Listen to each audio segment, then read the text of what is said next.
안녕하십니까. 기적의 TV 상담받고 대학가자 김혜주입니다. 안녕하세요. 하늘고등학교 교사 이남승입니다. 네, 새해가 시작되면서 예비 고3 학생들의 본격적인 입시 레이스도 시작이 됐습니다. 2014학년도 수능이 이제 300일 앞으로 다가왔는데요. 떨릴 것 같아요. 네. 이제. 네, 제가 좀 살펴보니까요. 올해 수시에서 입학사정관 전형을 실시하는 대학이 126개, 그리고 모집 인원은 49,188명으로 지난해와 비슷한 비율이라고 합니다. 네. 그러니까 수시 모집 합격자 5명 중 1명이 입학사정관 전형으로 대학에 들어간다는 얘기인데요. 그렇기 때문에 입학사정관 전형을 꼼꼼하게 살펴보는 게 네. 성공적인 입시를 위한 하나의 또 길이 아닐까 생각이 듭니다. 네, 그렇습니다. 하지만 분위기에 휩쓸려 무작정 입사관을 준비해서는 안 되겠죠. 네. 자, 입학사정관제가 자신에게 불리하다고 생각되면 과감하게 포기하는 것도 현명한 방법입니다. 입학사정관제 요구에 맞는 조건을 준비한 시간에 차라리 수능 준비에 초점을 맞추는 것이 더 효과적일 것 같습니다. 네, 그리고 또 선택적 수능이 시작이 되면서 이 고3 학생들 아주 고민이 더 늘었을 것 같아요. 그런데 첫 단추를 잘 깨라라는 말이 있듯이 네. 이 겨울방학 잘 보내는 게 중요할 것 같습니다. 네, 그래서 TBS 기적의 TV 상담받고 대학가자에서 월요일부터 겨울방학 특집으로 영역별 특강을 준비하고 있는데요. 오늘은 어제에 이어 겨울방학 2014 수능 정복 사회탐구 두 번째 시간 준비했습니다. 네, 오늘도 국내 최고의 사탐 선생님 두 분을 모셨습니다. 우리 학생들의 사회탐구 성적을 최상의 1%로 바짝 올려줄 네. 분들이시죠. 이 고품격 사탐 문병일 선생님 모셨습니다. 안녕하십니까? 네, 안녕하세요. 반갑습니다. 부드러운 카리스마 사회탐구 문병일 선생이고요. 2014 수능 완전 정복을 위해 최상의 그리고 완전한 정보를 제공하도록 노력하겠습니다. 네, 반갑습니다. 이번에 모실 선생님은 사법고시 1차에 합격한 이력을 가지신 분이십니다. 법과 정치에 있어서 이분만한 분이 없을 것 같은데요. 개념과 실전을 꿰뚫는 명쾌한 강의가 기대되는 박근수 선생님 나오셨습니다. 안녕하세요. 안녕하세요.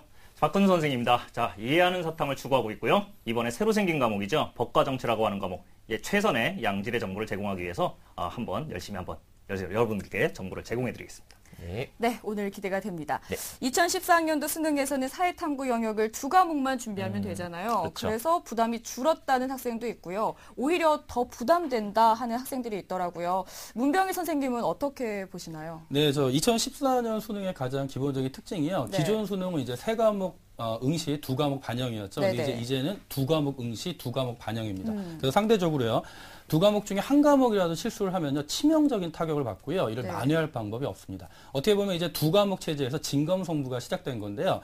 자, 이제 여러분들이 보시면요. 과거 기존에 비해서 이제 3과목 응시할 때는 그 예비 또는 보험형 과목이라고 해서 한 과목을 더 응시하기 때문에 좀 만회할 수단이 있었는데 이제는 좀 그런 방법이 없고요. 그래서 여러분이 또 이렇게 생각하실 수도 있어요. 어떻게 생각할 수 있냐면 그 과목이 예전에 4과목이나 3과목에 비해서 과목이 줄어들었기 때문에 좀 더 집중적으로 시간을 더 많이 투자할 수 있고 심화 학습을 할 수 있다. 이렇게 생각하실 수 있는데요. 문제점은 뭐냐면 그 모든 사항은 여러분 본인 한 명한테만 해당되는 게 아니고요. 전국의 수험생 모두에게 동일한 조건입니다. 사회탐구 과목은요. 특히 상위권을 지원한 학생들은요. 무조건 만점을 받으셔야 되는 과목이고요. 그러기 위해서 조금 더 신중하고요. 그리고 심화 있는 학습을 여러분 주의 깊게 하실 필요가 있다는 거 뒤에서 또 자세하게 말씀드릴 텐데요. 지금 이 정도로 일단 간단하게 바뀐 입시제도에 대해서는 이렇게 간단히 한번 정리해 드릴게요. 네, 문명일 선생님께서 정말 간단하게 자세하게 말씀해 주셨는데요. 자, 그런데 어떻게 보면 우리 학생들이 국어, 영어, 수학에 더 많은 비중을 두고 공부하다 보니까 네. 아무래도 사탐 공부가 뒤로 미뤄지는 경향이 많습니다. 자, 박군 선생님, 사회탐구 언제부터 공부하는 것이 좋을까요? 사회탐구 과목 되도록 일찍 시작하는 것이 가장 바람직합니다. 보통 국영수 공부에 치중을 하다가 사회탐구 과목을 봄부터 시작하는 친구들이 있는데요. 사회탐구 과목을 봄부터 시작하게 되면 나중에 사회탐구 과목 점수가 안 나오는 스트레스 그리고 국영수랑 같이 병행해야 된다는 부담감 이런 것 때문에 오히려 두 마리의 토끼를 다 놓치는 경우도 종종 발생을 합니다. 적어도 겨울방학 동안에는 한 과목 정도는 반드시 마스터를 할 필요가 있고요. 2과목을 모두 공부하는 것이 바람직하긴 하지만 아직 시작을 안 하셨다면 지금 당장 시작하는 것이 바람직합니다. 또요. 여러분들은 지금까지는 고3 친구들과 같이 경쟁을 했지만 이제 수능이라고 하는 것은 재수생들과도 같이 경쟁을 해야 되거든요. 사회탐구 과목은 이미 재수생들은 한 번은 봤죠. 출발선상이 다릅니다. 되도록 빨리 출발하시기 바랍니다. 네, 사회탐구 영역 이번 겨울방학 때 확 잡아야 하는 과목 중 하나입니다. 그래서 오늘 강의가 또 기대가 되고요. 네. 그리고 저희 TBS 기적의 TV 상담받고 대학가자에서는요. 예비 수험생들을 위해서 2014학년도 수시 상담 접수도 받고 있는데요. 선생님 어떻게 하면 되는지 좀 알려주시죠. 네, 알겠습니다. 2014학년도 수시 상담. 지금 바로 신청하시면 됩니다. 네. 자, 상담 접수는 02-311-5441에서 2번으로 문의해 주시면 되고요. 홈페이지를 통해서도 신청 가능하니 많은 신청 부탁드립니다. 네, 저희 TBS 기저귀 TV 상담받고 대학 가자는 케이블 TV, 지상파, DMB, CJ 헬로비전 등 다양한 방법으로 시청하실 수가 있습니다. 자, 그럼 TBS 기저귀 TV 상담받고 대학 가자. 먼저 문병희 선생님의 2014 수능 사탐 최상위 1%를 위한 시크릿 지금 시작합니다.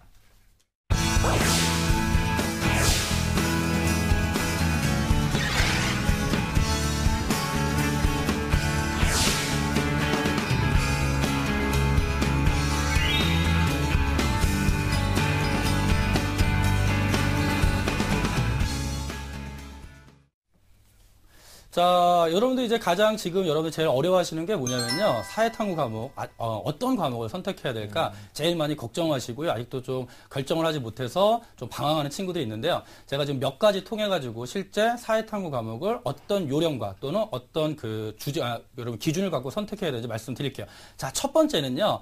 여러분이요. 잘할 수 있고요. 흥미를 가지는 과목을 선택하라는 겁니다.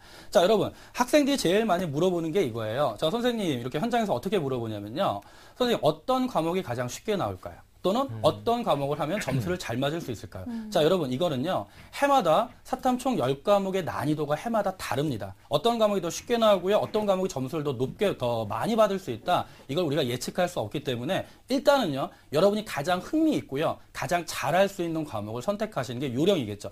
예를 들어, 암기가 정말 안 되는 친구들이 있어요. 나는 2회 위주의 과목을 공부하고 싶다. 이런 친구들이 역사 과목을 선택하면 너무 어려울 수 있겠죠. 다시 한번 정리할게요. 자, 여러분, 가장 중요한 건요, 자신이 가장 흥미를 가지고 가장 잘할 수 있는 과목이 여러분이 효율적으로 공부하시고요. 고득점을 받을 수 있는 여러분의 전략이 될 수 있습니다. 자, 첫 번째 기준은 그렇다면요. 자, 두 번째 기준은 이겁니다. 가급적이면요. 고3 때 학교에서 배우는 과목을 선택하라. 이것도 가장 중요한 선택 기준이 되겠죠. 자, 학교에서 여러분이 내신을 통해 가지고요. 과목들을 또 배우시게 되는데 아무래도 내신과 좀 별도의 과목을 선택하시면 이중의 학습 부담이 들겠죠. 그래서 학교에서 고3 때 선택해서 내신으로 배우는 과목을 선택하면 수능과 내신을 동시에 공부할 수 있기 때문에 좀 더 시간을 아낄 수 있고요. 효율적인 학습이 이루어질 수 있다. 자, 두 번째 방법은요. 학교 고3 때 학교에서 배우는 과목을 선택해라. 이렇게 좀 말씀을 드릴게요. 네. 자, 세 번째 주제입니다. 세 번째 주제는요. 유사성이 있는 과목을 선택하라는 겁니다. 자, 여러분 보시면요. 일단 사회탐구 총 10과목은요. 학습군이요. 과목군이 4가지로 나뉘어집니다. 첫 번째는요. 동아시아사, 그다음에 한국사, 세계사회, 역사군이 있고요. 그다음에 한국지리, 그다음에 세계지리의 지리군이 있습니다. 그다음에 사회문화, 법과정치, 경제, 이런 과목들의 일반 사회군이 있고요. 그 다음에 윤리와 사상, 그리고 이번에 새로 추가됐죠. 생활과 윤리의 윤리군이 있는데 가급적이면요. 이렇게 일반 사회군 또는 역사군에서 가급적 연결성이 있고 연계성이 있는 과목을 선택하시면 아무래도 출제 경향이 좀 비슷하고요. 그 출제 경향 안에서 중복된 주제들과 문제 유형이 출제될 수 있기 때문에 여러분들이 조금 더 효율적으로 공부할 수 있다는 거 여러분 유념하시면 좋겠죠. 자, 마지막 주제인데요. 이건 좀 제가 여러분들 좀 특별히 부탁드리는 건데 과목을 제가 여태까지 좀 과목 선택의 요령을 3가지를 말씀드렸는데 그 외에도요. 또 이러한 게 있습니다. 사회탐구 외 과목 중에 학습에 도움이 되는 과목을 전략적으로 선택하라는 겁니다.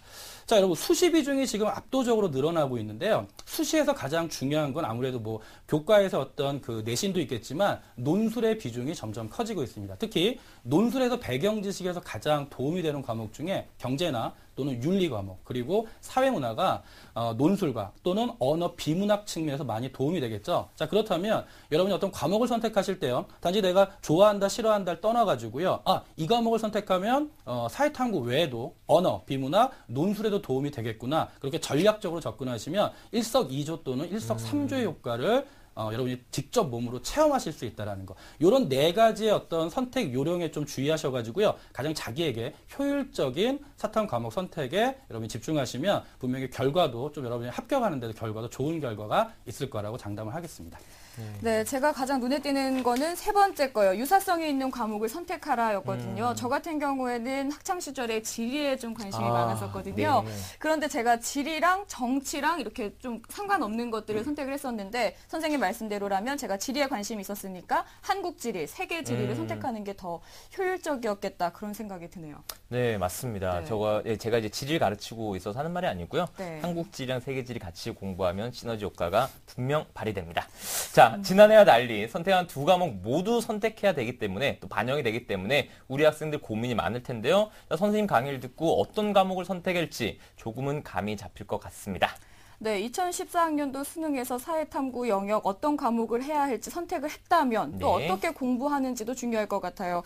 참 선생님 이런 것도 알려주시면 좋을 것 같은데요. 네, 자 이제 그 사회탐구 이제 과목을 선택했다면 이제 학습법이 가장 중요하겠죠. 특히 고등학교 3학년 처음으로 특히 이제 N수생 친구들보다는 고등학교 3학년 들어와서 수험 생활을 처음으로 한 친구들이요. 사회탐구 과목에서 종종 실수를 많이 저지릅니다. 그게 왜 그러냐면 언수에는 보통 고등학교 1학년 때부터 계속 공부를 이어왔고요. 단계적으로 밟아왔지만 이제 사회탐구는 본격적으로 시작해서인데요. 가장 중요한 사회탐구 학습법에 제가 첫 번째 주제로 잡는 게 바로 이겁니다. 선배들의 잘못된 조언이나 정보에 현혹되지 말라는 겁니다. 자, 여러분. 물론 여러분들이요. 너무 궁금하고 답답해서 선배들한테 여러분이 원하는 대학을 가거나 여러 선배들한테 조언을 하면요. 선배들이 이런 말을 많이 합니다. 자, 첫 번째 이거죠. 사회탐구는 여름방학부터 시작해도 된다. 절대 안 됩니다. 또 두 번째 이런 얘기 많이 합니다. 뭐라고 그러냐면요. 문제집 두 권만 열심히 풀면 사회탐구는 만점이 나온다. 또 마지막 이거죠. EBS 연계교재 출제율이 70%에 달하기 때문에 EBS 교재만 달달 암기해도 충분히 만점이 나올 수 있다. 이런 류의 어떤 여러 가지 정보들을 주는데요. 여러분, 이런 정보들은요. 특히 여러분들을 오류의 함정에 빠뜨릴 수 있습니다. 가장 대표적인 게요. 사회탐구는 여름에 시작해도 늦지 않다. 이건 여러분 절대 틀린 겁니다. 만약에요. 사회탐구를 여름방학 때 시작하신다면요. 8월달, 9월달, 10월달에 집중적으로 하실 수 있는데 만약에 그때 사회탐구만 공부한다면 사회탐구에만 올인한다면 만점도 나올 수 있겠죠. 하지만 우리가 수능을 사회탐구로 가는 게 아니죠. 그렇죠? 그래서 언수에 대한 비중도 포기할 수가 없기 때문에 또 언수의 성적이 나오지 않을 때는 오히려 여러분이 마음이 더 초조해지고요. 조급해지다 보니까 실수를 많이 저지른다는 거죠. 자, 그래서 기본적으로요. 여러분이 여름방학부터 사회탐구를 시작해도 된다는 헛된 기대는 버리셔야 되고요. 특히 이제 3월달 첫 모의고사는요, 전범입니다. 그 전범에 대한 부담감도 만만치가 않다라는 겁니다. 자, 그래서 제가 도표를 통해 가지고요, 기본적으로 어떤 학습 플랜을 갖고 사회탐구를 공부해야 될지를 한번 보도록 할게요. 네. 자, 여러분 이제 화면 보시면요, 첫 번째입니다. 스텝을 제가 4단계로 나눴죠. 4단계가 있는데요. 첫 번째, 스텝 1은요, 1월, 지금이죠. 지금 겨울방학 기간은요, 무조건 기본 개념을 1회 독하셔야 됩니다. 즉 1순환을 하셔야 되고요. 그걸 바탕으로 여러분 물론 복습은 철저히 하셔야 되겠죠. 자, 그 다음에 3월 여러분 개학하시고요. 기본 가장 중요한 6월 모평 이전에는요. 기본 개념을 기본적으로 2회 2순환 하셔야 되고요. 개념의 심화까지 정리가 이루어져야 됩니다. 자, 6월 모의고사가 끝났습니다. 자, 6월 모의고사 끝나신다면요. 3단계죠. 기본적으로요. EBS 연계 출제를 대비하셔서 자료, EBS의 자료, 그 다음에 문항 분석, 수능 기출 문항도 꼭 분석하시고요. 특히 오답을 중심으로 자신의 약점을 보완하는 연습이 필요합니다. 자, 마지막 실전이 9월 모의고사 끝났죠. 네 번째 단계는요. 출제 가능성이 높은 핵심 개념과 그다음에 고난도 문항들 그리고 오답 문항으로 마무리를 하시면 여러분이 충분히 이런 단계를 밟아오시면 원하는 여러분의 성적, 사회탐구 만점까지도 충분히 이룰 수 있습니다. 자, 그러면요. 학습법 계속 연결해서 보면요. 제가 두 번째로 강조드릴게요. 결국 연결되는 주제입니다. 6월 전까지요. 개념을 완벽히 끝내자는 겁니다. 자, 가장 많이 상담하는 학생들이 어떤 거냐면요. 6월 모의고사가 평가원 모의고사다 보니까 중요성이 높겠죠. 그러니까 네. 6월 모의고사가 끝나고요. 과목을 바꾸는 학생들이 많습니다. 선생님 이거 점수가 안 나오니까 저랑 과목이 맞지 않는 것 같아요. 여러분이 과목을 바꾼다는 건요. 가진 게 없기 때문에 버릴 수 있는 겁니다. 여러분의 공부법을 먼저 의심하셔야 돼요. 자신이 개념 공부가 완벽하지 않다는 걸 인식을 안 하고요. 과목이 나한테 맞지 않다. 절대 그러시면 안 되고요. 다시 상위권 학생들은요. 1월, 2월 안에 기본적으로 두 과목의 개념을 정확하게 끝내시고요. 좀 중하위권 학생들은 언수의 부담이 크겠죠. 그럼 최소한 한 과목이라도 1, 2월 겨울방학 안에 한 과목을 꼭 개념을 끝내놓으셔야 여러분이 3월부터 해서 따라가는데 문제점이 없을 겁니다. 자, 그리고 마지막으로 학습법입니다. 여러분, 가장 중요한 거예요. 베이직 스트롱입니다. 무슨 말이죠? 개념을 다시 한번 강조해 드릴게요. 사회탐구는요. 개념에서 시작해서 개념에서 끝나는 거고요. 여러분이 항상 강조하는 문제풀이 있죠? 문제풀이도 결론은 뭐냐면 여러분이 체크하고 공부한 개념을 이해해서 문제에 적용하는 단계라는 거죠.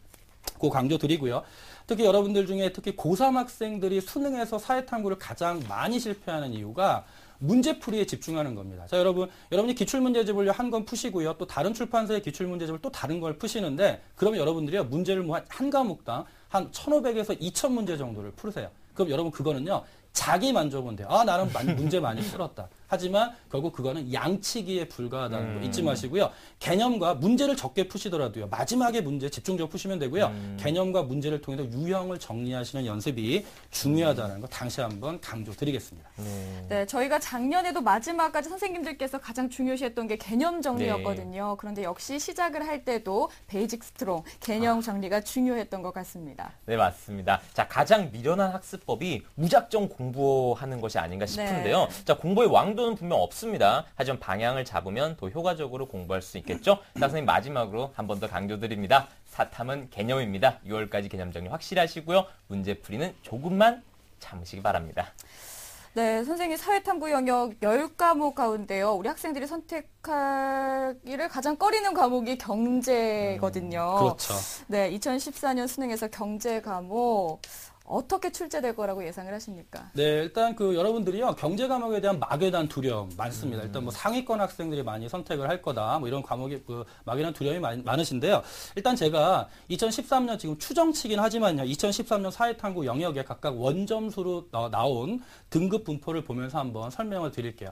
자, 한번 화면 보시면요, 일단 전 과목은 다 넣을 수가 없고요. 한국지리, 그 다음에 사회문화, 윤리, 그 다음에 경제 과목에 2013년 등급 원점수에 따른 등급 분포를 보여드릴게요. 한국지리는요, 1등급 거의 45점이죠. 작년에 좀 난이도 실패해서 50점 나왔던 기억이 있는데요. 해마다 이렇게 난이도가 바뀐다는 거 다시 한번 말씀드리고요. 사회문화는 가장 적절하게 난이도를 조절했어요. 44점 정도고요. 윤리는 역시 좀 해마다 좀 평이하게 나왔던 편이라 네. 1등급 컷이 48점까지 나왔습니다. 자, 그런데요, 경제는요, 1등급 컷이 42점이죠. 자, 여러분들이요, 42점 너무 낮아 불안해 하시는데요. 여러분, 원점수는 잊으셔야 됩니다. 결국 여러분이 수능에서 싸우는 거는요, 원점수가 아니고요, 표준점수와 100분위의 싸움이죠. 원서를 쓸 때요, 대학교들이요, 어느 대학교도 원점수를 요구하지는 않습니다. 자, 실제로요, 2013년 윤리의 표준점수는요, 최고점이 69점이었는데 반해서요, 경제는요, 만점자의 표준점수가 78점으로 추정됩니다. 실제 이렇게 되면 표준점수의 격차가 거의 9점이 나는 거죠. 물론 상위권 대학들은 표준점수를 또 조절해가지고 격차를 줄이긴 하지만 실제 표준점수를 여러분이 선택할 때 표준점수에 가장 유리한 과목이 경제 과목이라고 할 수 있고요. 특히 만약에 중하위권 학생들도 그렇지만 상위권을 지원한 학생들은 사탐은 거의 만점이 나와야 됩니다. 사탐에서 점수 차이가 한두 문제면 당락이 좌우되기 때문에 여러분들 경제 선택의 표준 점수에 유리하다. 요것 좀 여러분이 알아두시고 과목 선택에 좀 반영하셨으면 좋겠고요. 네. 자, 그래서 마찬가지입니다. 이제 일단 이런 경향이 있고요. 일단 경제 과목의 특성은 이겁니다. 교과 과정이 확대됐죠. 교과 과정이 확대돼서요. 여러분 또 한번 이 화면을 보시면요. 일단 기존의 교과 과정은요, 5단원이 있었죠. 기존의 교과 과정은 5단원이 있었는데 최근에 모든 과목도 마찬가지지만 경제에서도 한 단원이 추가돼서 6단원이 추가됐습니다. 자, 1단원은요. 경제문제 이해, 경제생활과 경제문제 이해 단원이고요. 2단원은 경제주체 역할과 의사결정, 3단원은 시장과 경제활동, 그 다음에 넘어가서요. 4단원은 국민경제 이해, 5단원은 세계시장과 한국경제. 여기까지는 기존 단원과 똑같습니다. 2014년 이전에 교과서 똑같은데 최근에 6단원 경제생활과 금융단원이 추가됐고요. 이 경제생활 금융단원 특히 여러분이 저축, 부채, 그다음에 신용관리 등 여러분의 실생활과 가장 밀접한 단원이라 여러분들이 좀 그 단원에 대한 분량이 추가됐다는 좀 어떤 압박감은 있지만 이건 비단 경제에만 국한된 게 아니고요. 모든 과목에 다 똑같이 국한돼 있기 때문에 여러분들 특히 어떤 과목에 대한 분량에 대한 공포감은 버리시고요. 특히 기존 기출문제 중심으로 그리고 출제 유형을 파악하시고요. 고난도 자료 분석 및 계산 문제에 대비하시면 충분히 만점도 가능합니다. 자, 이제 우리가 이제 출제 경향 이렇게 분석했고요. 네. 출제 과목의 특징 분석했고요. 네. 출제 경향 2가지만 좀 간단히 말씀드리면 첫 번째는 경제는요. 개념이 강화됐습니다. 교과서에서 추상적인 내용들은 거의 제외되고요. 개념이 강화됐고 그 개념과 이론의 강화를 실생활과 관련해서 출제하겠다는 게 평가원의 방침입니다. 그래서 여러분이 개념을 정확히 공부하시고요. 그 개념을 바탕으로 여러분이 평가원 문제들 접근하시면 그리고 실생활 관련된 주제들 정확하게 체크하시면 만점이 가능한데 자 그러면 이것과 관련돼서 실제 2014년 수능에서는 어떤 식의 문제가 출제될 수 있는지 예시 문항 보면서요. 유형만 좀 파악하도록 하겠습니다. 네. 자, 첫 번째 문제 한번 보도록 할게요. 자, 재밌는 문제입니다. 자, 여러분 보세요. 지금 아파트에 거주하면서요. 비용 관련 문제가 나오는데 재밌습니다. 갑을 보면요. 아파트를 현금을 주고 구입한 거죠. 자, 을을 보면 이겁니다. 2천만 원을 소유주에게 지급했다. 이게 바로 월세의 개념입니다. 그다음에 병을 보시면요. 1억 원은 지급하고요. 1년 뒤에 돌려받았죠. 이게 바로 여러분 현실에서 전세 개념이겠죠. 네. 즉 이렇게 실생활과 관련된 주제를 갖고요. 아파트 거주의 비용 분석 사례를 통해서 합리적 의사결정이 어떻게 이루어진가 이런 문제가 출제가 되고요. 자, 두 번째 주제 한번 볼까요? 자, 두 번째 주제는요. 중고차 구입과 관련된 주제죠. 실제로 시장에서 중고차를 구입한 이후에 중고차의 가격이 변화했을 때 우리가 경제에서 배우는 매몰 비용과 기회 비용의 개념을 통해서 합리적 선택을 어떻게 해야 되는가 이런 문제 유형이 나온다는 겁니다. 자, 그리고 세 번째 문제 유형 보시면요. 이게 가장 최근에 추가된 6단항과 관련된 내용입니다. 자, 금융상품들이 주어져 있고요. A는요, 정기예금입니다. 그리고 B는요, 정기적금이고요. C는 주식이죠. D는 그리고 국채와 관련된 주제입니다. 즉 이렇게 최근에 추가된 6단원은요. 실제 생활에서 만날 수 있는 금융상품과 관련돼서 여러분이 기본적으로 정확하게 이해를 하고 있고 실생활에서 어떤 선택을 할 수 있는가 이런 것들을 물어본다는 거 주의하시면서 특히 기본 개념의 응용 그 다음에 바탕으로 실제 생활과 관련된 주제들 정리하시면 됩니다. 자, 마지막으로 출제 경향은요. 여러분이 가장 유의하시고 주의하셔야 될 건 EBS 연계 출제죠. 자, EBS 연계 출제 70% 무시할 수 없습니다. 그렇다고요. EBS 교재를요. 완전히 암기하는 건 의미가 없고요. 연계 출제란 얘기는요. 문제와 문항들을 변형하는 겁니다. 그렇죠? 그렇기 때문에 여러분이 어떤 EBS 교재를 하나하나 내용들까지 완전히 암기하시기보다는 개념을 정확하게 이해하시고 그걸 바탕으로 문항들과 자료 분석 주제들을요. 실제로 어떻게 연계돼 출제될 수 있는지 차근차근 정리하시는 게 필요하고요. 그리고 그걸 바탕으로 오답 노트 정리하셔서 기출 문제들까지 정리하시면 여러분이 경제 과목이 절대 어려운 과목이다. 그런 부담감은 떨치실 수가 있습니다. 마지막으로 시사적이고 실생활과 관련된 주제들은요. 꼭 정리해 두셨다가 시간이 나실 때마다 하나하나 정리하시면서 여러분이 좀 머리 식히실 때요. 그냥 단순하게 시간 보내지 마시고요. 시사적인 이슈와 그다음 어떤 경제 외적인 주제나 어떤 국제적인 분쟁들, 실생활과 관련된 자료들은 꼭 정리해서 시간 날 때마다 분석하시고 그때 보시면 수능에서 여러분들 엄청난 파괴력을 가진 여러분의 무기가 될 수 있을 겁니다. 자, 오늘 준비한 내용 이 정도로 하고요. 여러분들 수능에서 경제 선택뿐만 아니라 다른 서탄 과목도 잘 선택하셔서 꼭 원하시는 점수와 원하시는 대학에 합격하시기 바랍니다.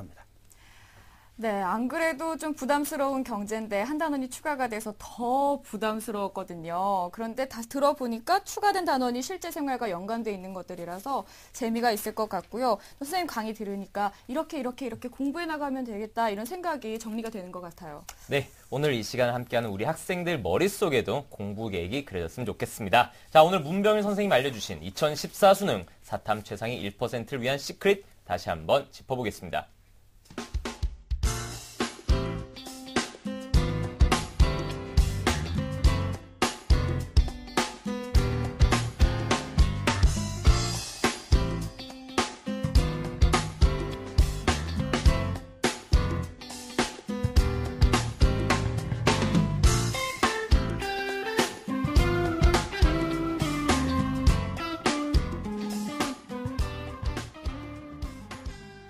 뉴스, 생활 정보가 가득한 TBS TV.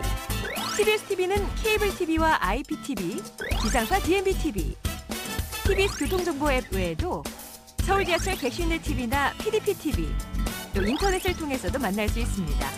기분 좋은 방송 TBS TV를 지금 바로 경험하세요.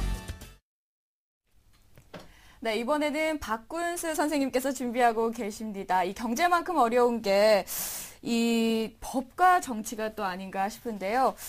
오늘 박군 선생님과 함께하면 그 고민을 조금 해결할 수 있을 것 같아요. 이 개념과 실전을 꿰뚫는 박군수 선생님의 2014 수능 겨울방학 법과 정치 공략법 지금 시작합니다.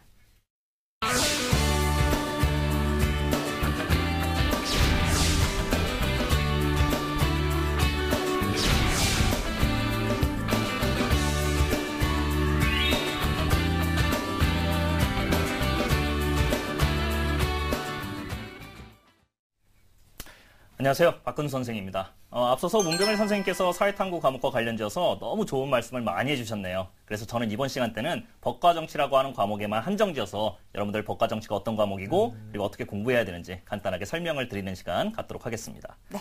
앞서서 제가 간단하게 말씀을 드렸는데 법과 정치라고 하는 과목은 2014년에 새로 생긴 과목이에요. 그래서 새로 생긴 과목이니까 뭔가 좀 낯설다 이렇게 생각하는 친구들도 있을 수가 있는데요. 법과 정치는 새로 생긴 과목이라고 하기보다는 과거의 이전의 교육 과정에서 정치라고 하는 과목과 법과 사회라고 하는 과목이 두 개가 있었는데 두 개의 과목이 하나로 합쳐진 것입니다. 그러니까는 우스갯소리로 얘기하자면 짬짜면 같은 메뉴 뭐 이런 것이 만들어졌다고 보시면 될 것 같아요. 네. 짬짜면이라고 하는 것이 짜장면과 짬뽕이 합쳐져 있는 것이지 이것이 아예 새로운 음식이 만들어진 건 아니잖아요. 네. 그래서 법과 정치라고 하는 것도 기존에 있던 두 과목이 하나로 합쳐진 것이다. 이렇게 개념을 잡으시면 완전히 새로운 과목은 아니구나 이렇게 생각하실 수가 있을 것 같습니다. 그러면은 이 법과 정치라고 하는 과목이 과연 어떻게 구성되어 있는지 도표를 보면서 간단하게 좀 설명을 드릴게요. 자, 법과 정치라고 하는 과목이 정치가 있었고 법과 사회라고 하는 두 과목이 있었다고 그랬죠. 거기에서 정치와 법과 사회가 이제 합쳐졌는데 원래는 중첩되어 있는 부분이 있었어요. 그게 바로 가운데 교집합 부분에 있는 3단원, 우리나라의 헌법 파트입니다. 그러니까 요거는 정치에도 있었고 법과 사회도 있었으니까 어차피 얘네가 얘네 아니었냐. 그래서 합친 거기도 한 것이죠. 자, 그래서 하지만은 단원별로 보면 총 6단원인데 정치에는 민주정치와 법, 민주정치의 과정과 참여, 그리고 국제정치 파트가 이제 정치의 고유한 영역이고요. 맨 오른쪽으로 가시면은 법과 사회에만 있었던 영역이 있죠. 그렇죠? 네. 개인생활과법, 이걸 사법이라고 하고요. 사회생활과법, 이것을 공법이라고 하는데 이거는 법과 사회에서 있던 영역이 이제 합쳐진 것입니다. 다만 두 개의 과목이 하나로 합쳐지게 되는데 양이 굉장히 많아지지 않느냐 이렇게 고민하는 친구들이 있는데요. 실제로는 양은 그렇게 많아지진 않았어요. 양이 적은 과목은 아니지만 쓸데없는 부분이라든지 좀 지역적인 부분은 다 빼고 좀 중요한 부분만 합쳐가지고 놓은 메뉴이다. 이렇게 생각을 하시면 될 것 같습니다. 네, 새롭게 등장한 과목이라서 저도 좀 낯설고요. 네. 학생들도 많이 낯설 것 같은데, 짬짜면, 뭐, 불비냉, 뭐, 이런 식으로 생각한다면 쉬울 것 같아요. 네. 정치와 법과 사회 과목이 통합된 거라고 하니까 마음이 좀 놓이네요. 네. 자, 그래도 신설된 과목이지만큼 네. 법과 정치 과목을 선택한 학생들이 유의해야 될 점도 있을 것 같거든요. 선생님 계속해서 설명해 주실까요? 이 법과 정치라고 하는 과목은요, 이해를 통한 암기 과목입니다. 암기 과목인 것은 맞습니다. 그런데 이건 단순하게 암기를 해서는 안 됩니다. 앞서서 문병일 선생님께서 말씀드렸지만 역사 과목 같은 것이 대표적인 암기 과목인데요. 역사는 과거에 있었던 사실, 사건 자체 팩트를 암기하면 되는 것이죠. 하지만 이 법과 정치라고 하는 것은 법학과 정치학이라고 하는 두 개의 학문이 혼합되어 있는 과목인데요. 이 두 과목의 공통점이라고 한다면 우리가 현실에서 같이 이렇게 어울려서 변화하면서 같이 어울리고 있다는 거죠.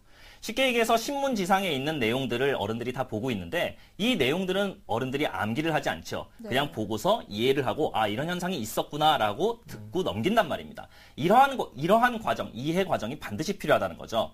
그래서 수능이라고 하는 것에 있어서 여러분들이 공부를 할 때 법과 정치는 절대로 암기를 해서 이것을 알고 있느냐 모르고 있느냐를 물어보지는 않습니다. 단순히 암기를 하면 수능에서는 맞출 수가 없고요.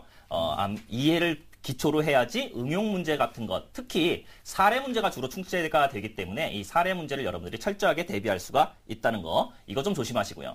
또 하나는 법과 정치는 좀 전에도 말씀드렸지만 일단 양이 그렇게 적지가 않습니다. 양이 네. 굉장히 매우 많은 과목이라고 볼 수가 있어요. 사회탐구 과목 전체 중에서 법과 정치의 양으로 따지면 아마 세 손가락에는 들 것 같습니다. 그러니까 여러분들은요, 이 법과 정치라고 하는 것에 양이 많다는 것에 기죽지 마시고요. 네. 이 법과 정치는 오히려 양이 많으니까 교과 범위 내에서, 즉 교과서 내에서 모든 문제가 다 출제된다 이렇게 생각을 하시고 교과 범위만 충실하게 따라가십시오. 그러면은 여러분들 누구든지 고득점을 받을 수 있는 과목으로 변신을 하게 될 것입니다. 네, 교과 범위만 충실하게 따라가면 누구든지 고득점을 네. 받을 수 있다니까 또 귀가 솔깃해집니다. 네. 그런데 아무래도 올해 처음 출제되는 거기 때문에 어떤 식으로 방향을 잡아야 할지 많은 친구들이 어려워할 것 같아요, 선생님. 실제로 이 과목이 새로 생긴 과목이라고 그래서 출제 경향이라는 것을 파악하기가 힘들다라고 생각하는 친구들이 있는데요. 네. 실제로는 그렇지가 않습니다. 앞서도 말씀드렸지만 정치라고 하는 과목과 법과 사회라고 하는 과목이 둘 다 있었기 때문에 두 과목이 기존에 출제가 되었던 기출문제 등들 충분히 축적이 되어 있고요. 네. 그리고 그 축적되어 있는 기출문제들을 통해서 그리고 교과서를 비춰보면 새롭게 들어온 부분도 없거든요. 그렇기 때문에 얼마든지 출제 경향을 한번 파악을 해볼 수가 있어요. 다만 이 법과 정치는 계속 말씀드리는데 법 파트가 있고 정치 파트 이렇게 두 개의 파트로 나눠져 있기 때문에 각각의 파트를 조금 공부하는 방법을 좀 달리 하실 필요는 있다고 생각이 됩니다. 먼저 좀 보시면요. 법 파트를 먼저 좀 생각을 해봐야 되는데요. 이 법 파트는 크게 세 가지 범위로 나뉜다고 볼 수가 있어요. 먼저 아까 봤던 도표에서 첫 번째 헌법이 있었죠. 그리고 공법이 있고 사법이 있었어요. 그런데 어느 범위를 불문하고 일단 법이라고 하는 것은 실생활에서 되는 문제, 이 문제가 되는 사례들을 중심으로 하기 때문에 거의 대부분은 사례 중심으로 출제가 됩니다. 사례 중심으로 출제가 되는 것에서 좀 나눠서 생각을 해보면요. 이 헌법 파트에서는 주로 기본권, 그리고 헌법재판소 파트가 굉장히 난이도가 높게 출제가 되는 편인데요. 이 헌법재판소 파트는 매년 한 문제씩 출제가 된다고 보시면 될 것 같아요. 근데 헌법재판소도 여러분들에게 어떠한 구체적인 사례의 결론을 도출해라 이렇게 문제가 나는 것보다는 어떠한 사건이 있을 때 이것을 어떠한 절차를 중심으로 해가지고 이루어지느냐라고 하는 절차적 측면을 공부하기 때문에 그 절차만 정확하게 이해하시면 그게 크게 어려울 건 없고요.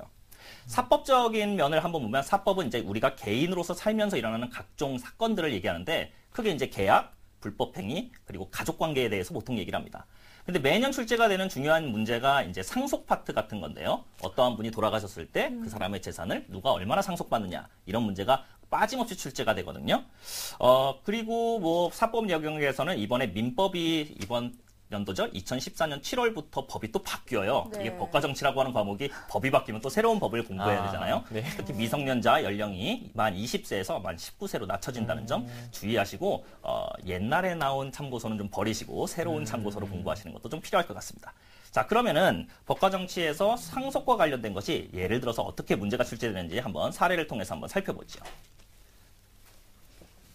자, 법과 정치 5번 문제인데요. 일단은 문제를 간단하게 보면 이게 가족 관계입니다. 한 분이 이제 결혼을 했다가 부인이 혹은 남편이 사망을 했네요. 그래서 이제 재혼을 한 상태인데 여기서 한번 문제를 한번 살펴보면은 을이라고 하는 분이 돌아가셨어요. 이 을이라고 하는 분이 돌아가시게 되면은 일단 누가 상속을 받느냐라고 하는 건데 거기 세모로 돼 있어서 정태아라고 돼 있는 게 있죠. 네. 그러면은 태아는 상속을 받을 수 있느냐? 요걸 물어볼 테고요. 전처와의 아이 에서는 어떻게 상속이 되겠느냐. 그리고 지금 현재 결혼한 사람이 과거에 다른 사람과의 사이에서 낳은 아이는 상속을 받느냐. 혹은 자녀가 있는 경우에는 위에 부모는 상속을 받게 되느냐. 다양한 걸 물어보죠. 그러니까 단편적인 지식만으로는 문제를 풀 수가 없고 상속과 관련되어 있는 지식을 처음부터 끝까지 완벽하게 알아야지만 문제를 풀 수 있는 이런 복합형 문제가 출제된다는 것 여러분들 좀 조심하셔야 될 것 같습니다. 자, 그러면요. 다음으로 계속 넘어가서요. 공법 파트를 간단하게 좀 볼게요. 공법 파트는 간단하게만 설명드리면 국가와의 관계를 얘기하는데 크게 범죄와 형벌, 그래서 형법이라고 보통 얘기하죠. 네. 그리고 행정부와의 관계, 행정법. 그리고 우리가 문제가 발생했을 때 법원으로 가서 이루어지는 소송 절차 이런 것들이 주로 출제가 되는데요. 이것도 다 사례를 중심으로 해서 이루어지는데 어느 정도 이해하고 암기하시면 그렇게 어렵지 않게 문제를 풀 수 있습니다. 다만 이 공법 파트에서 청소년 관련법이라든지 아니면 노동법 파트는 사례를 중심으로 한 것이 아니라 단순 암기 이런 것도 가끔가다 출제가 되니까요. 포인트만 짚어서 정확히 암기하시면 어렵지 않게 문제를 풀 수가 있어요.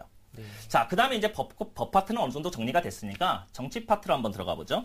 정치 파트는 크게 4가지 영역으로 나뉘는데요. 첫 번째는 민주주의 개념 이해, 두 번째는 선거를 비롯한 참여제도, 세 번째는 통치기관, 네 번째는 국제정치 파트입니다. 일단 민주주의 개념은요. 그냥 개념만 아시면 쉽게 알 수가 있습니다. 우리가 초등학교 때부터 민주주의를 공부했잖아요. 그 개념만 정확하게 숙지하고 계신다면 어렵지 않게 문제를 풀 수 있고요. 많은 학생들이 틀리는 영역이 이제 선거 파트인데요. 이 법과 정치에서 거의 유일하게 자료를 해석하는 도표 문제가 출제되는 영역이 바로 이 선거제도 문제예요. 네. 어떻게 문제가 되는지 한번 도표를 통해서 한번 보는 것으로 한번 보죠. 자료를 한번 볼까요? 문제를 지금은 여러분들이 이 문제를 다 풀 수는 없고요. 문제가 이런 식으로 나오는구나 눈에만 익혀두시면 될 것 같습니다. 이 나라는요. 정확하게 얘기하면 독일인데요.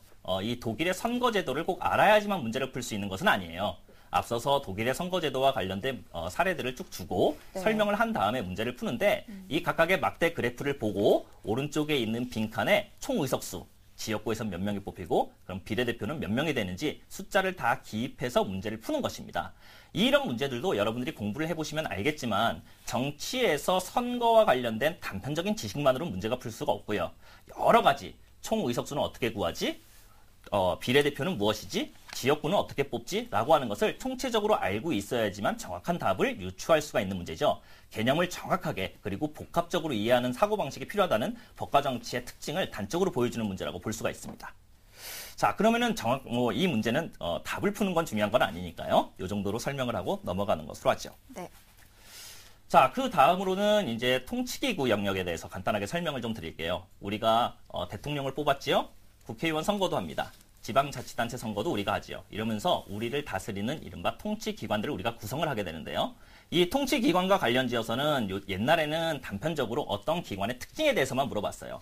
그런데 이것도 마찬가지로 최근에 출제 경향은 계속해서 복합적으로 물어보게 돼 있습니다. 한 가지 국가기관의 특징을 설명하기보다는요. 여러 국가기관들이 어떻게 유기적으로 연계되어서 있는지 이런 것을 보통 설명을 ha거든요. 이번에 있었던 수능의 정치 마지막 문제였어요. 많은 학생들이 틀렸던 문제인데 한번 살펴보죠. 자, 가운데를 보면 대통령 및 행정부가 들어가 있어요. 그렇죠? 근데 이 대통령과 행정부를 누가 견제하느냐에 따라서 가부터 보면 헌법재판소는 무엇을 통해서 통제하는가? 법원은 어떻게 이들을 견제하는가? 다는 행정부는 내부적으로 어떻게 대통령과 행정부를 견제하지? 그리고 국회는 어떻게 통제하는가? 이것을 다각적으로 물어봅니다. 여기에 대해서 다음 페이지로 한번 넘어가 봐서 이 사례들에 대해서 이제 지문들을 보면요. 어떻게 되냐면, 너무나 많은 제도들이 있지요. 이 제도들을 어지럽네요. 다 정확하게 알고 있지 않으면 문제를 풀지를 못하는 겁니다. 네. 그런데 여러분들 너무 많다고 해서 기죽을 건 없습니다. 막상 공부를 해보면 그렇게 어렵지 않고요. 여러분들이 기존에 알고 있었던 제도들도 상당수가 들어가 있기도 해요. 정확한 건 무엇이냐면 여기에서 단편적인 지식 계속 강조드리지요. 단순 암기만으로는 부족하고 여러 주제들을 통합적으로 사고할 수 있는 능력, 그를 통해서 응용 문제를 풀 수 있는 능력을 배양하는 것이 법과 정치에서는 매우 중요하다는 거 계속 강조를 드리는 것입니다. 자, 통치기구와 관련된 걸 했으니까 정치에서 마지막 부분이 있죠. 이른바 국제정치 부분인데요. 이 국제정치 부분은 최근에 출제 경향이 교과서 범위 내에서만 출제되는 것은 아니었어요. 그런데 이번에는 법과정치 교과서가 완전히 새롭게 바뀌면서 국제정치와 관련지어서 최근에 문제가 되고 있는 예전 같으면 교과서 범위 밖이라고 할 수 있는 주제들이 많이 교과서 안으로 편입이 되었습니다. 특히 여러분들 같은 경우에 요즘에는 특히 안보 문제가 많이 중시되거든요. 그래서 안보 문제 같은 경우에도 예전엔 교과서에 들어가 있지 않았지만 이번에 새로 들어왔으니까 꼼꼼하게 정리를 하시면서 마무리를 지으시면 정치 파트도 그렇게 어렵지 않게 공부하지 않을까 그렇게 생각이 됩니다. 네, 법과 정치, 법 파트와 정치 파트 어떻게 나뉘어서 출제가 될지 설명을 좀 해주셨는데요. 선생님 너무 해맑게 설명을 해주셨는데 문제는 그렇게 쉽지만은 않을 것 같다는 생각이 들었어요. 네네. 네, 너무 어지럽네요. 네, 2014 수능 어느 과목 하나 쉽게 넘어갈 수 있는 게 없는 것 같습니다. 네. 하지만 오늘 박근우 선생님께서 법과 정치 공부법 또 알려주신다고 하시니까요. 계속해서 들어보시죠. 네. 앞서서 문병일 선생님께서 너무 똑같은 얘기를 해주셨어요. 모든 선생님들이 항상 나오실 때마다 똑같은 네, 얘기를 해주시지 맞습니다. 않을까 싶습니다. 네. 저는 첫 시간인데 첫 시간이니까 제가 처음이겠지 했는데 제가 뒤로 밀리면서 똑같은 얘기를 반복해야겠네요. 네. 개념 이해가 무조건 제일 중요합니다. 개념은 아무리 강조해도 지나치지 않습니다. 여기 사회를 보고 계시는 이남승 선생님께서도 개념을 강조하시고 앞서서 얘기한 문병일 선생님도 개념을 강조하시고 네, 베이직 저도 스트롱. 역시 네. 그렇죠? 개념을 강조하시고 문제풀이 너무 집중하지 마시고요. 일단 6월달까지는 반드시 개념에 집중하셔서 개념을 반드시 마스터하셔야 됩니다. 그렇지 않으면 사회탐구 때문에 대학에서의 좌절의 고배를 맛보는 아주 안 좋은 기억을 삼게 되니까요. 네. 여러분들 좀 자세한 팁을 좀 알려드리자면 문제풀이가 그렇게 중요하진 않지만 적어도 법과 정치에서 4단원과 5단원, 4단원이 사법이고요. 5단원이 공법이었어요. 여기가 법의 파트인데요. 이 법 파트는 사례 중심 문제가 나오니까 그래도 문제를 좀 많이 풀어보는 습성은 4단원, 5단원에서는 중요하다. 이 정도로 좀 정리를 드리고 싶네요. 네. 법과 정치 과목 역시 개념 이해가 된 다음에 네. 그 다음 단계로 나아갈 수 있다라는 말씀 해주셨고요. 지금부터 계획 잘 짜서 법과 정치 공략에 나선다면 올겨울에는 성적표 받아보고 미소 지을 수 있지 않을까 이런 생각 해봤습니다. 네, 수능 시험 후 단순히 미소가 아니라 크게 웃을 수 있을 것 같은데요. 자, 오늘 박근우 선생님께서 짚어주신 2014 수능 겨울방학 법과 정치 공략법 다시 한번 짚어보겠습니다.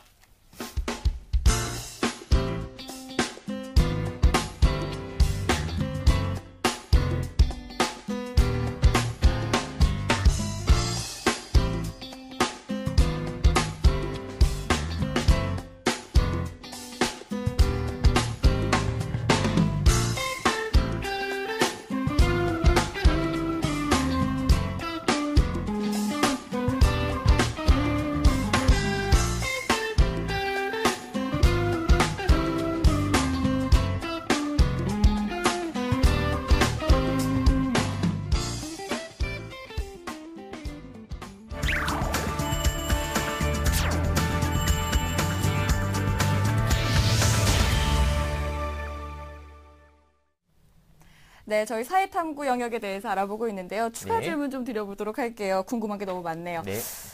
사회탐구 영역 기본 개념 쉽게 접근할 수 있는 방법이 있을지 궁금해요. 문병희 선생님. 기본 개념을 쉽게 접근하는 방법은요. 일단 기본 여러분이 항상 공부를 하실 때 교재에 좀 충실하시는 경우가 많죠. 근데 방금 박구 선생님 하셨지만 사례로 접근하시는 게 아무래도 좀 공부를 흥미롭게 접근할 수 있는 방법입니다. 단순하게 교과서를 암기하려고 하지 마시고요. 경제도 마찬가지고 법과 정치도 마찬가지고 다양한 사례가 있거든요. 사례로 접근하시다 보면 흥미가 늘고요. 흥미가 늘면 공부에 재미가 늘리고 재미가 들리면 또 성적이 오르게 됩니다. 그래서 단순한 암기법보다는 이해 위주의 사례 위주의 학습이 좀 더 효율적이지 않을까 그렇게 좀 말씀을 드릴게요. 또 박근수 선생님한테 비법이 있다면?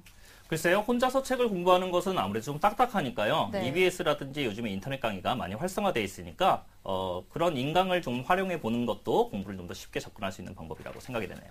그 공부 방법 중에 오답 노트 방법이 있잖아요. 그게 그 모든 성적대에 필수적인 건지 궁금하거든요. 문병희 선생님께서 좀. 일단 오답 노트는요. 네. 아무래도 일단 1등급에서 등급이 9등급까지 있는데요. 중하위권 학생들에게 오답 노트는 중요하지가 않아요. 일단 오답 노트보다는 중하위권 학생들이 개념을 다시 한번 정확하게 마스터한 이후에 그 다음에 일단 개념이 아직 돼 있지 않기 때문에 점수가 나오지 않는 거거든요. 네네. 그래서 일단 오답 노트보다는 개념 정리를 다시 한번 좀 부탁드리고요. 아무래도 오답 노트는요 중상위권 이상 학생들에게 필요한 겁니다. 그래서 자기의 실수를 최소화하고요 유형들을 정리하는 연습 그리고 마지막에 파이널에서 이제 더 이상 볼 책이 없을 때 마지막으로 정리할 수 있는 게 오답 노트이기 때문에 일단 중하위권 학생들은 다시 한번 개념에 집중하시고요. 중상위권 학생들은 개념과 함께 좀 놓치고 있는 문제들을 오답 노트 만드셔가지고 그 오답 노트를 기반으로 하면 아마 여러분들 수능장에서요. 바로 마지막에 파이널로 정리할 수 있는 가장 강력한 무기가 될 겁니다. 그래서 성적에 따라서 무조건 오답 노트는 욕심을 내는 건 절대 아니라는 거 다시 한번 강조드릴게요. 네, 중하위권 학생들은 개념 정리를 다시 한번 하시고요. 그리고 중상위권 학생들은 오답 노트를 정리하는 걸로. 네. 그죠? 네. 네, 그러면 중상위권 학생들을 오답 노트 정리 어떻게 하는 것이 효과적일까요? 박근 선생님. 글쎄요, 오답 노트라고 하는 것 자체가 학생들별로 자기 나름대로의 그 주관이 있기 때문에 제가 이렇게 만들어라 저렇게 만들어라 말씀드리는 건 좀 어렵긴 하지만 크게 나누면 두 가지 방법이 있을 것 같습니다. 아예 노트를 하나를 만들어서 자기가 그동안에 틀렸던 문제들 이런 것들을 좀 정리하는 것이 하나가 있을 수 있고요. 하나는 틀렸던 것들을 그냥 그 문제 자체를 정리하는 것이 아니라 자기가 기본적으로 보고 있는 기본서 개념서가 있겠죠. 네. 그 개념서 안에다가 틀린 이유 같은 것을 적어놔서 보통 때 평상시에 공부하면서 틀린 이유들을 한 번씩 되새김질 한번 해보는 이런 방법도 있을 수가 있을 것 같네요. 네, 그리고 마지막으로 우리 학생들에게 당부하고 싶은 말씀 있으시면 한마디씩 부탁드릴게요. 네, 지금 아마 이제 특히 고3 처음 올라가는 학생들은요, 많이 불안할 거예요. 그리고 다시 한번 도전하는 N생 친구들도 많이 불안할 텐데요. 네. 일단 불안하다 보면 조급해지고요. 그리고 조급하면 일단 실수를 하게 됩니다. 여러분 아무리 불안하셔도요, 여러분의 미래는 아직 오지 않았거든요. 그 미래는 지금 현재 1분 1분이 여러분의 미래를 만들어 갑니다. 너무 불안해하지 마시고요. 현재에 충실하시다 보면 여러분이 원하는 목표 바로 눈앞에 와 있습니다. 조금 더 힘내시고요. 아주 장기의 레이스입니다. 차근차근 여러분 레이스 조절하시면서 어떻게 건강 주의하시고요. 여러분 준비하시면 반드시 여러분 원하는 목표 달성하실 수 있을 겁니다. 네, 우리 박근수 선생님. 앞으로 수능이 한 10개월 정도 남았죠. 여러분들 조금 자제하는 마음이 좀 필요할 것 같습니다. 어떤 선택을 할 때 조금만 힘든 선택을 하는 것을 10개월만 좀 해보셨으면 하네요. 저도 옛날에 다 했던 거니까요. 여러분들도 할 수 있습니다. 쉬운 길을 선택했을 때는 반드시 어려운 길을 선택했을 때보다 그 열매가 달지 않습니다. 여러분들 10개월 뒤에 웬만하면 잠을 조금 줄이고 웬만하면 공부 조금 더 하고 책을 조금 더 보면서 10개월 뒤에 맛있는 열매 맺기를 진심으로 기원하겠습니다. 네, 오늘 함께 해주셔서 정말 고맙습니다. 네, 다음 주에는 겨울방학 2014 수능 영복 과학탐구 첫 번째 특강이 준비되어 있습니다. 다음 주에도 많은 관심 부탁드립니다. 네, 그리고 겨울방학을 맞은 고3 수험생들을 위해서 서울시에서도 특별한 선물을 준비했습니다. 우리 아이들의 마음을 따뜻하게 해줄 희망특강. 다음 주 수요일인 16일에는 최재천 이화여대 교수, 그리고 23일에는 이상묵 서울대 교수, 30일에는 박원순 서울시장과의 아주 특별한 만남이 예정되어 있는데요. 이번 희망특강은 매주 수요일마다 서울시 신청사 8층 다목적 홀에서 열리게 되고요. 자세한 사항은 학교 지원과로 문의해 주시기 바랍니다. 다음 주에도 저희와 함께하는 겨울방학 놓치지 마시고요. 저희와 함께해 주셔서 오늘도 고맙습니다.